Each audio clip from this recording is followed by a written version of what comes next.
Alright,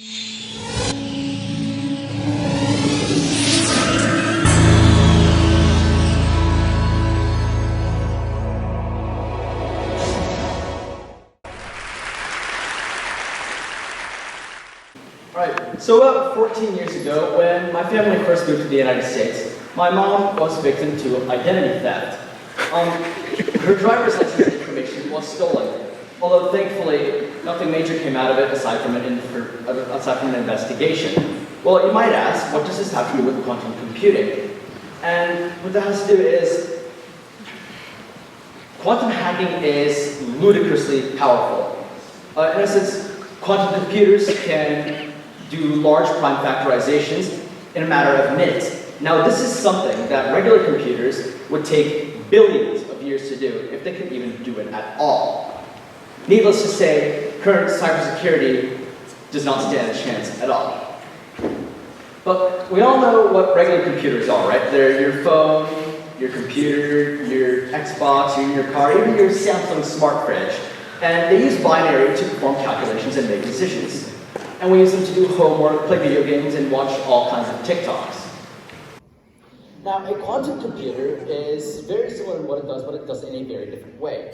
Instead of bits, they use qubits. So, like a bit, a qubit can be either 0 or 1, but they can also be in between those things, or even both at once. This is due to something called quantum superposition. Now, the big deal behind that is, obviously, if a qubit is able to do that, it can store much more information than a normal bit. And also it can process through multiple algorithms simultaneously.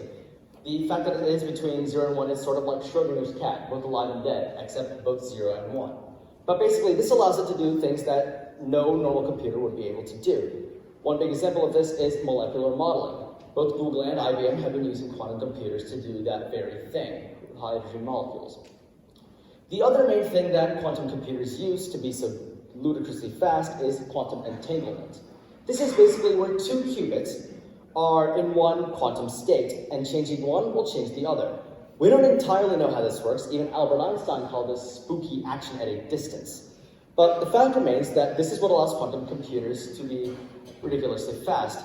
They use sets of these kind of daisy-chained together.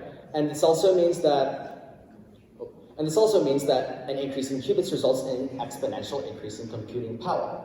Maybe it'll be almost as fast as me doing the dishes 5 minutes before my mom gets home. Nonetheless, there are some limitations that are to be considered. Now, although, as we see here, the IBM Q System 1 and other quantum computers are already developed, there is one big issue called decoherence. This is the loss of a quantum state. Basically, if anything disturbs a qubit while it's computing, such as maybe a slight temperature change or a minor vibration, its quantum state is entirely gone. It just becomes like a regular bit, but I don't know, a little weirder, I guess.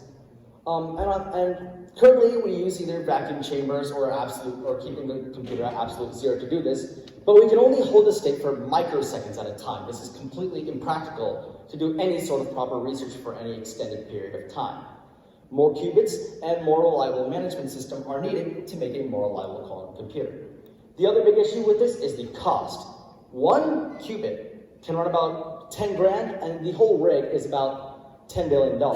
That is about 3 times Donald Trump's net worth before he took office in 2017. Now, obviously, as with many things, it will get cheaper, but we still have a long way to go before quantum computers will become practical and viable for everyday research. But nonetheless, the promise remains. If we can break through these barriers of current technology and improve quantum computers to a point where they can be feasible, then humanity will go forward leaps and bounds. Pharmaceutical research, engineering developments, financial forecasts, true random number generation, artificial intelligence development, and even, predicting the weather are all areas of improvement for quantum computers. Now, of course, there is some risk associated with this as well, as I mentioned earlier, with quantum hacking.